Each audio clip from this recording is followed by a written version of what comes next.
Hey everybody, Karen here, the Unpinned Creative at Unpinned Creative. Welcome back to part 2 in this little golden book mini-series that I'm doing. So in the first part we deconstructed the book, widened the spine, keeping the iconic little golden book foil intact, reinforced that spine and then worked on putting the signatures together, adding in pages and also doing these full page pockets. So I showed you how to keep the pages intact and in consecutive order, so we didn't have to trim any off, and all the images and text is still visible and readable. So in this episode we are going to be finishing the cover, and then we will possibly start decorating.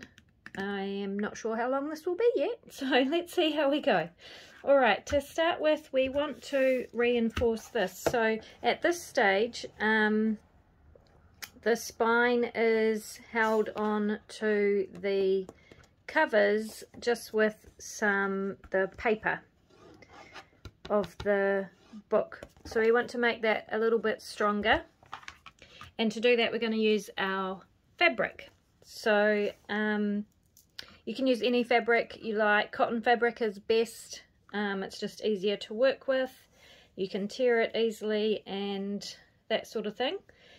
If you aren't interested in keeping the foil spine, you can also use fabric to cover the outside, and you do that just the same way that I'm going to show you how we are going to use fabric to cover the inside.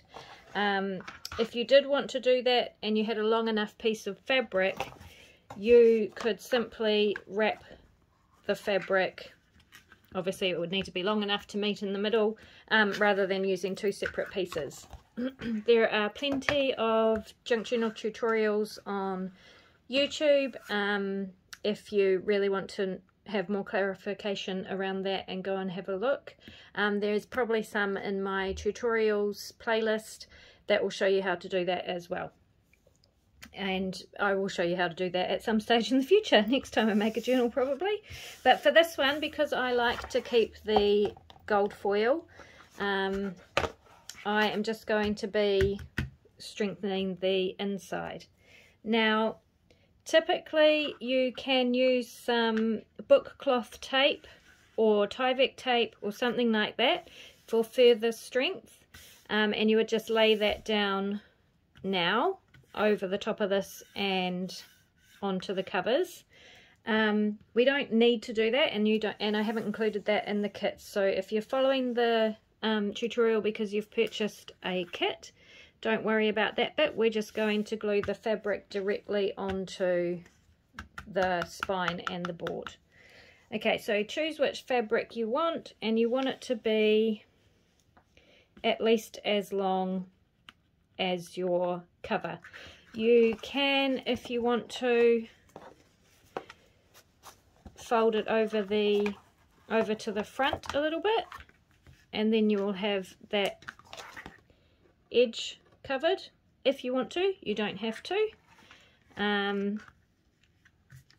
just like so. Otherwise we're just going to pop glue down here and glue the fabric down over top. So you want your fabric to be wide enough to cover the spine, and at least a centimetre and a half onto each of the covers. So this one is a pretty good width. This one would work. If I really loved this, I would still use it, but it's not quite wide enough for me. I want a bit more assurance that the covers are going to stay attached to the spine. So I'm going to measure that length.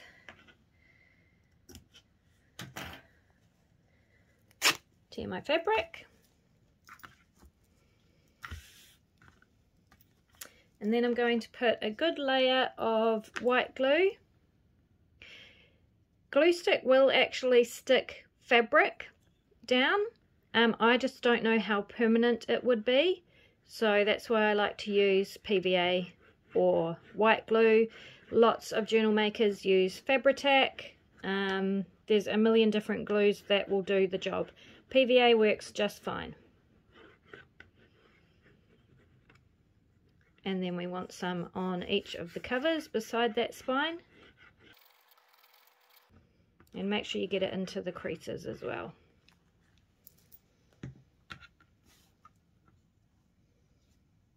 And then we're simply going to smooth that fabric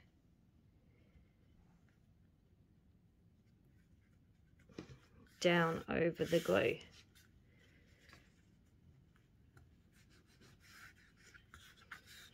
I like to use my thumbnail to make sure the fabric gets right into that crease where the covers fold.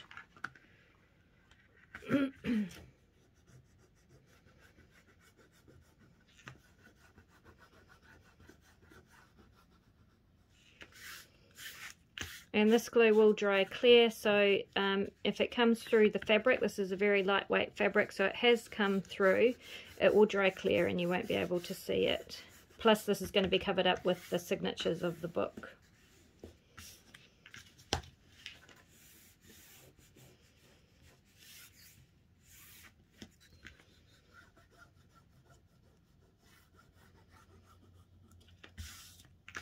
There we go.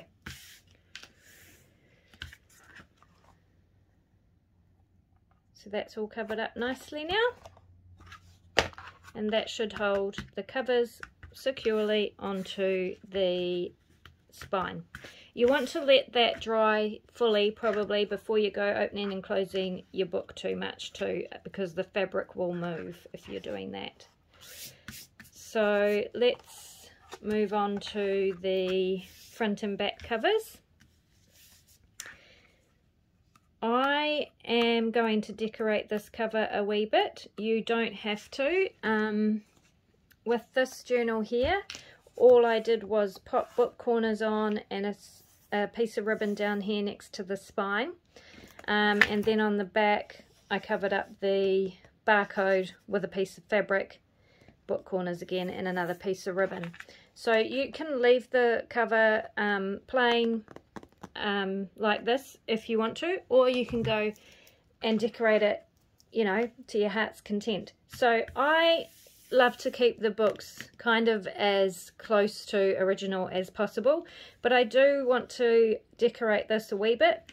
And so when I'm looking at decorating the cover that's already pretty cool and I want to sort of keep the feeling of, I take a really close look at what I see on the images and stuff and what I want to keep and what I don't mind kind of covering up with something else.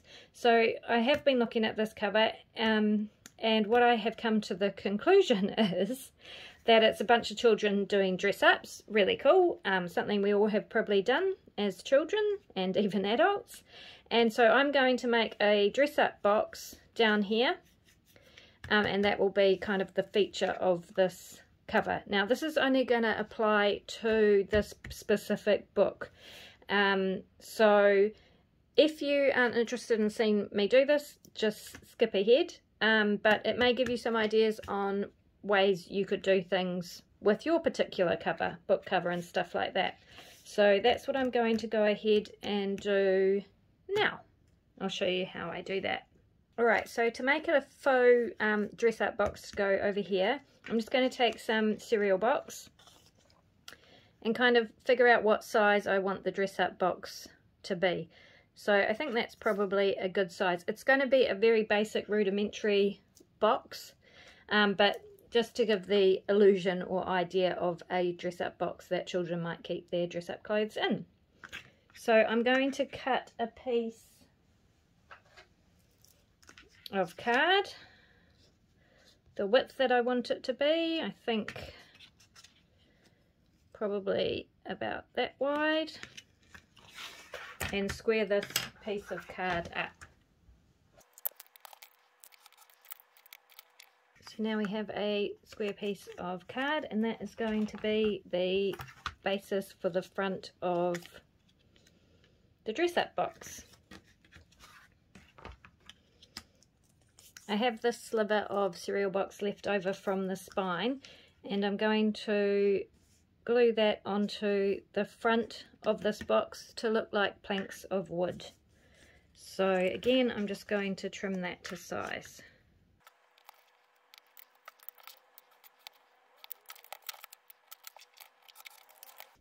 Okay, and I'm going to glue those 3 pieces down onto the larger piece. At this stage, all of my housemates came home and started making a racket, so you now have voiceover Karen. Here I'm just taking a craft knife and drawing lines randomly along the cardboard to create a wood grain effect. Now I'm taking another scrap of cereal box and I'm going to cut some thin strips that are the same height as that box front I've just created. So these are about 5mm in width, and I'm going to cut 8 of them, I believe, or maybe 6. I can't remember now, as it's a few days later I'm doing this voiceover, but you'll see in the video. So there you go, I have cut 8, and the next step is to glue 4 of these strips together, one on top of the other. So that's the first set of 4 done, and now I'm just going to do exactly the same thing with the second set of 4 strips. Now I'm just making sure that they fit nicely onto that box front, and I'm going to take another couple of strips of cereal box. These 2 strips are the width of that box front, and I'm just taking the 2 sides that I've made and measuring to cut down those new strips to a size that will fit between those 2 sides on the box front. So this will all make sense in a minute. I know that's a bit confusing. I'm very bad at explaining things. And then I'm doing the exact same thing and cutting these strips down to 5mm in length, and I want 5mm in width, sorry, and I want 4 of those as well to glue together, just as I have done for the little side bits I've just made. Alright, so I have 4 of those little strips cut to the new length, and I am going to glue them all together.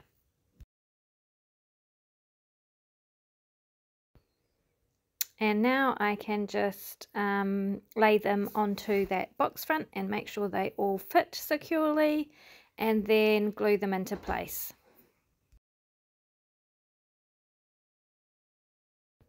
And there you have it. That is our little dress-up box finished, or created anyway. The next step is to see how it looks on the cover, make sure I'm happy with the size and how it's looking, and then we can paint it up.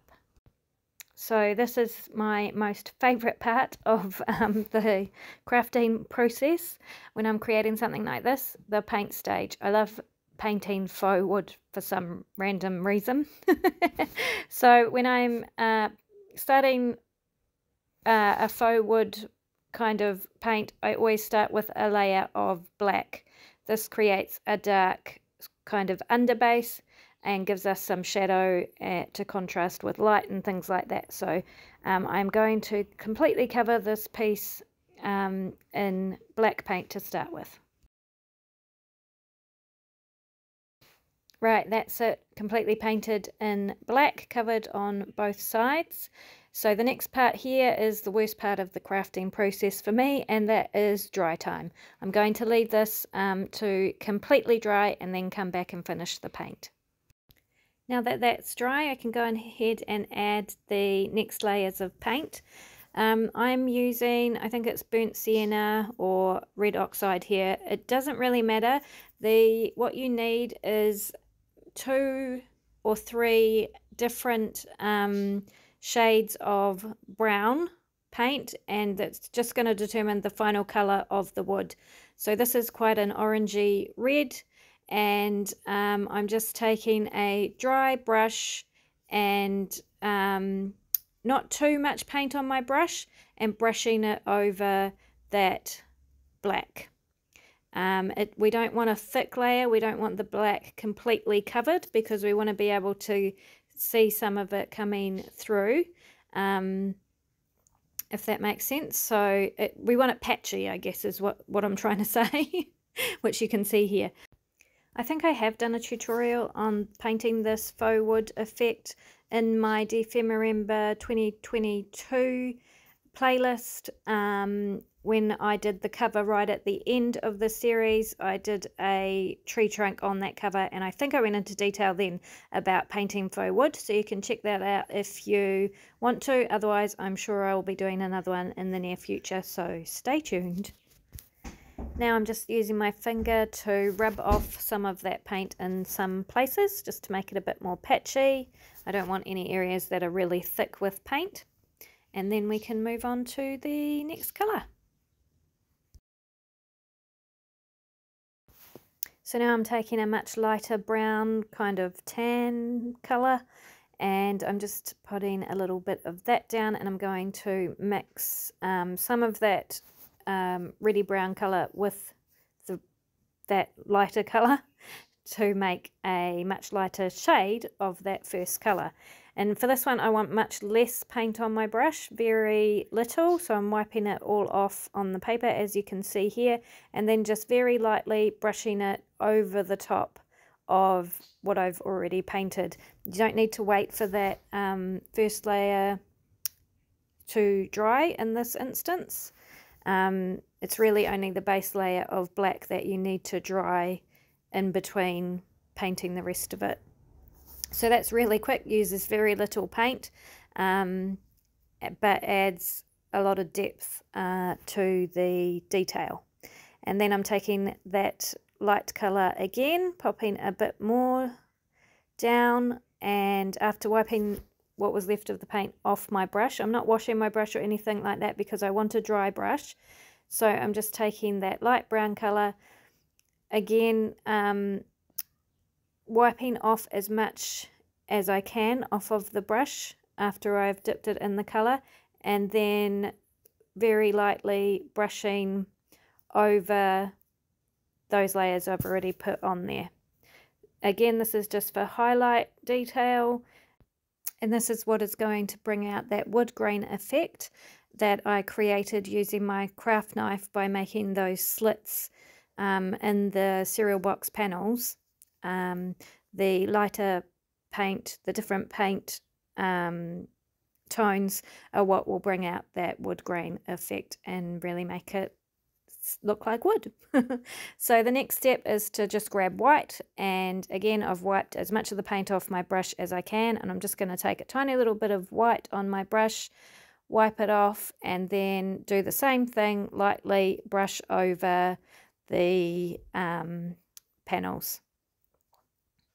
And this adds the final touch of highlights. So I am just going down this time because light sort of comes from above. So with the last layer, you definitely just want to go downwards on your project. Don't forget to add a little bit of highlight and stuff to the sides of your box. And that's it. The paint part of the project is finished, so I will put that aside and let it dry. I didn't paint the inside of the box because you're not going to see it. Lastly, what I do is use all the extra paint and cover up my painting paper, because I tear that up and use that as background layers in mixed media projects and stuff like that. That's just my hot tip for creating free art supplies. Okay, the next part in this dress up box process is to take some scraps of fabric, and I'm just going to drape that over the edge of the box. So I'm just figuring out how I want it to look and drape, and then I'm going to attach it. So first off, I'm just going to take some PVA, pop a bit on the back side of that box and stick down one end of that fabric, kind of bunching it up. We don't want it flat because we want the fabric to have dimension. So I'll give that a few seconds to stick on, And now I'm just going to take some watered down PVA. So it's basically just half water, half PVA that is mixed together. And then I'm going to cover the fabric with that, so it's quite wet. And that is going to give it much more structure, the fabric, and keep the folds and stuff that I make in it intact.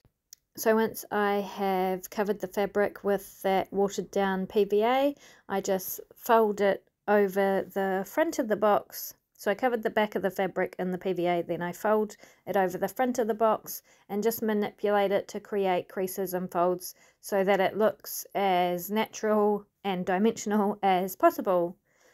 So just like a piece of fabric draped or a piece of clothing draped over a box. And that's kind of what it looks like at the moment. And then I'm going to go ahead and do that with some other fabric in different colours, just like you might see draping out of a dress-up box that children are playing with.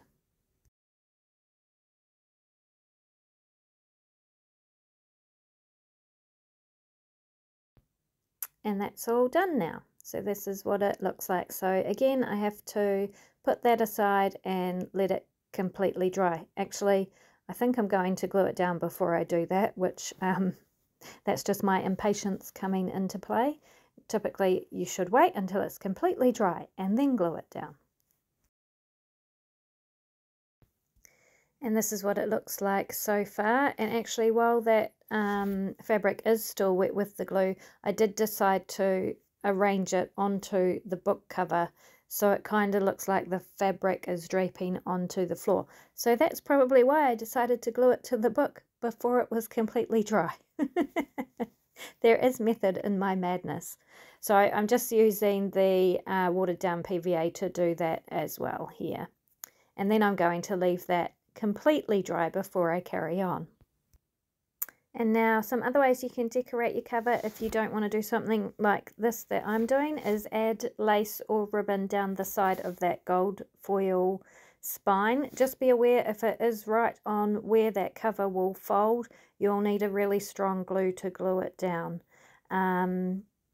Often I'll use a wider ribbon and have it going from the spine over that crease and onto the cover. So something like this width, so I can glue it half onto the spine and half onto the cover, which will give a more secure attachment.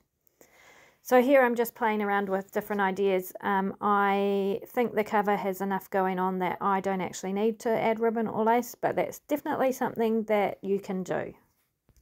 So because little golden books often have crumpled corners, I usually like to add metal book corners to them. I don't add book corners to all of my journals, but with these little golden books in particular, their corners are often crumpled. So to do that, it's simply a matter of smoothing down or even gluing those corners that are creased. Glue the kind of layers of the card together to create a firm foundation, which is what I'm doing here. So I just get the point of my glue and kind of slip it in between the layers that have separated on that corner and then squish it all firmly together. That just means it'll be much easier for you to slip that book corner over it. And then once that's all kind of firmly together, you just slide these book corners on. It can be a little bit tricky if the corners are not firm. And then to make sure they stick on, you can glue them. I've seen people glue them, but I prefer to squish them with some pliers, just some little needle nose pliers like this. And you just squish the sides down. The metal is fairly soft, so it'll squish together really easily. Just like that, and then they're really firmly attached and won't come off unless you're really forceful with it. If you don't happen to have pliers, you can use your scissors. So I'm going to show you how to do that here. This is what the corner looks like on the other side. It just creates a really nice finish. So if you don't have pliers, grab your scissors, the handle of your scissors, and you just kind of roll it over the edge with some pressure, some downward pressure, and that will squish the two bits of the corner together, and just the same as pliers, and keep it firmly on the cover. If you can hear meowing, that is Archie coming to investigate what I'm doing and tell me he's starving to death, but he has not. He has had his breakfast. Now, you would of course go ahead and put book corners on the back cover as well. I am actually out of book corners at the moment. I'm waiting for some more to arrive, so I haven't done that yet, but you go ahead and do that.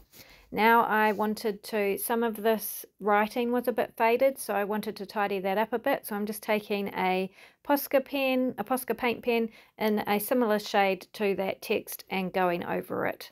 Okay, so I am back. It's the next day. So this has had time to dry, and you'll see it's quite firm now. It's not solid, but it's much firmer. And I have gone over the writing here with the blue Posca pen. You could use a paintbrush if that's what you've got, or just leave it as it was. And the next thing I'm doing to this particular cover is, because it's white and there are marks on it that didn't come off with cleaning, I'm going to go around the white bits with just some white acrylic, just to make it look a bit fresher and cover up some of those stains from years of use. So I'm not being too precise. It can have a kind of painterly effect. I'm happy with that.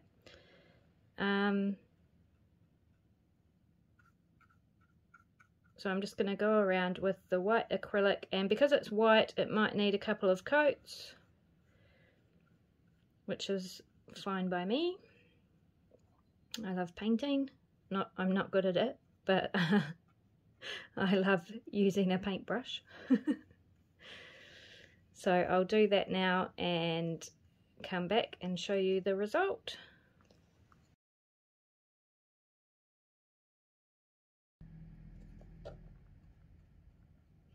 And now I think I want to add a bit of texture, just for a slightly different look. So I'm just going to be really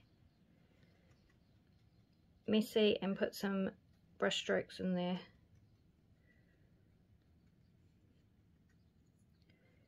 Because I don't want it to look like I'm trying to, I don't want it to look like I haven't painted the cover, if that makes sense.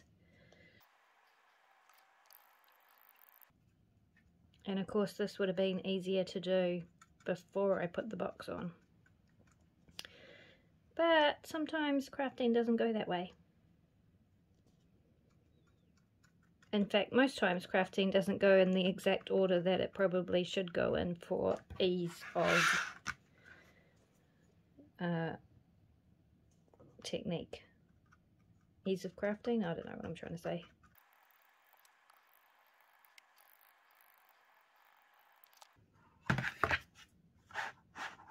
Alright, I'm going to leave it at that. Leave it to dry properly. Probably a lot of that texture will sink down, I guess, as it dries, but some of it will remain. And I will come back when that's dry and carry on.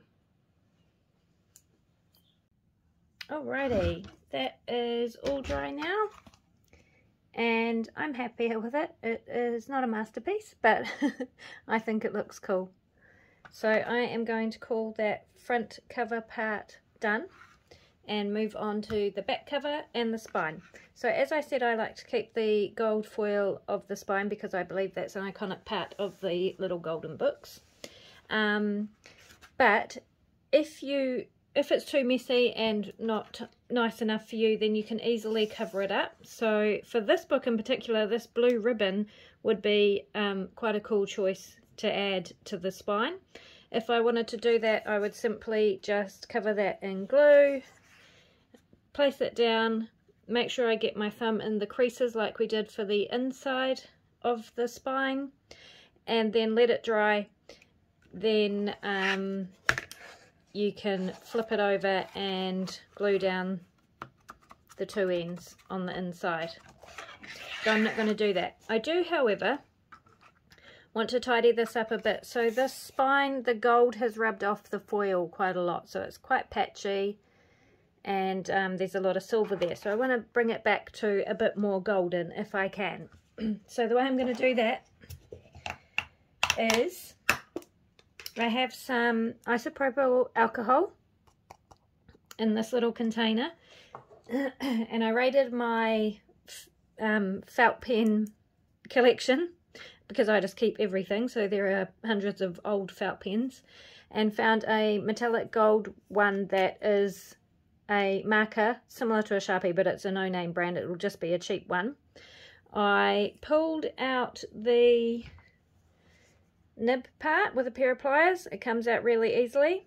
Then I removed this part of the marker also with pliers to get the pad that's inside and covered in colour out. And I popped those into the alcohol ink in this container.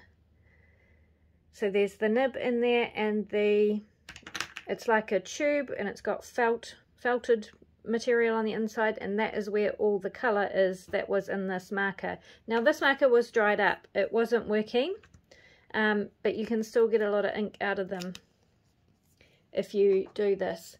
And I didn't need very much of it, so I'm hoping it'll be strong enough that I can get some good colour added to this foil spine.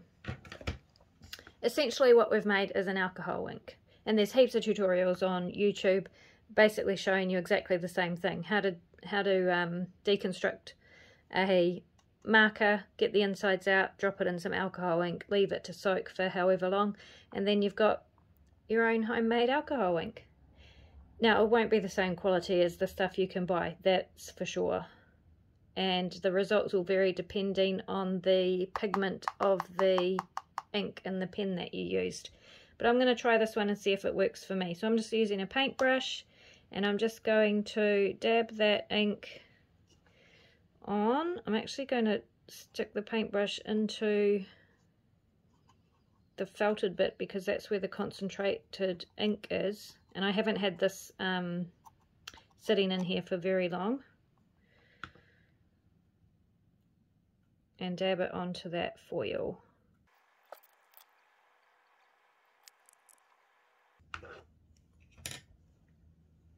So that's one coat. Sorry about the light, I have got the light on. So it has definitely made a difference, made the spine more golden. I might try, it dries really fast, so I might give it a minute and then go back in and see if it makes any difference adding another kind of layer on top. It might just make a big mess, or it might just wipe off what I've already put on there.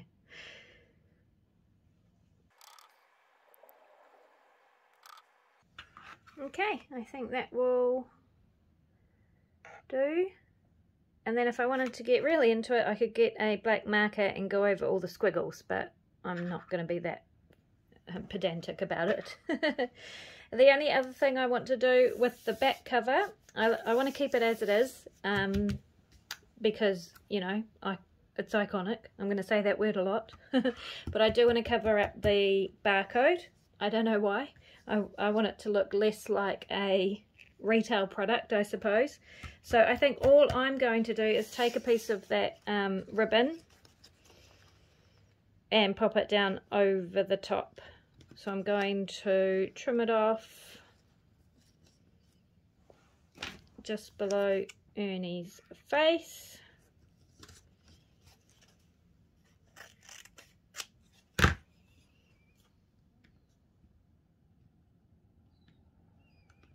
I'm going to seal that with a lighter.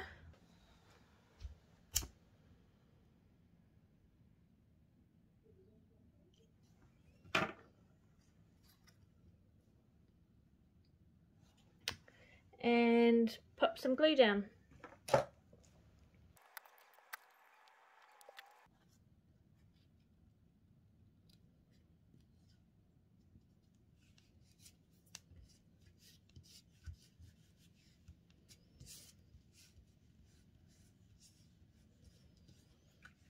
then what you could do if you wanted to is add a bit more decoration to that. You could add some die cuts. You could add some images that you fussy cut out of a magazine or a book.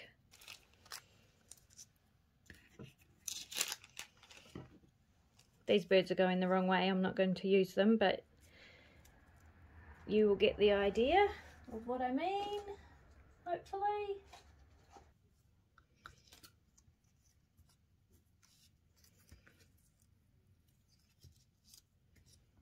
Do a little cluster, something like that. Whatever you want, that's what you can do.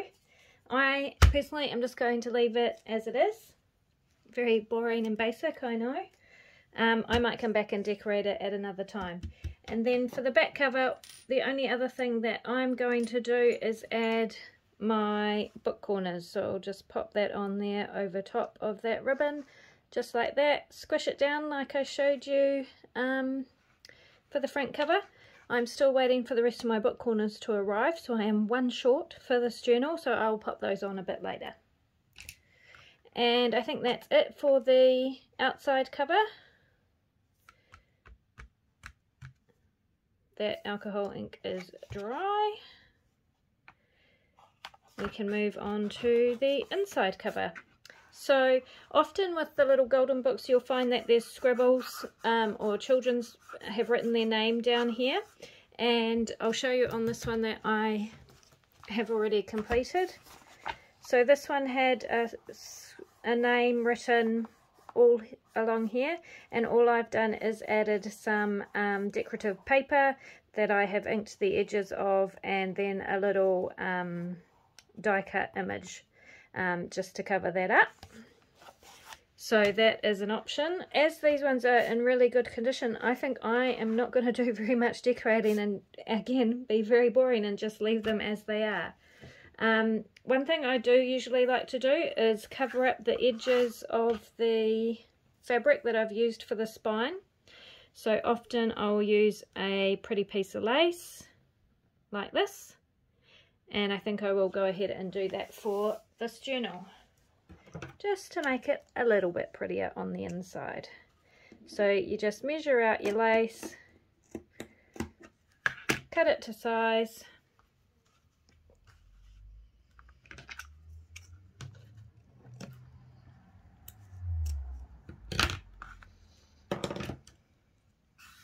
run some glue. You might want to run some glue under the edges of this fabric first, if you didn't get glue all the way to the edges when you were sticking that on, which I obviously didn't.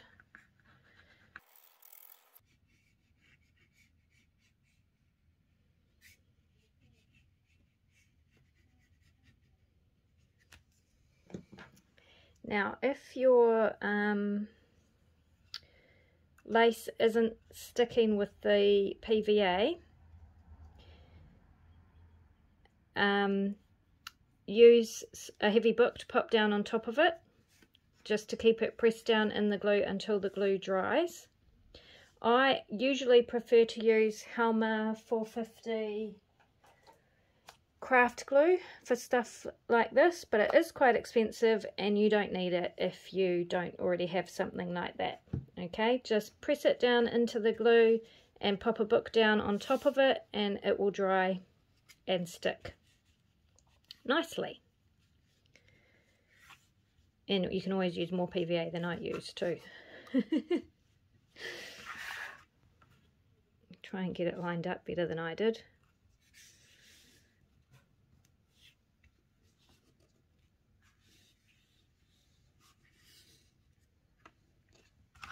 Okay, and then just do the same for the other side.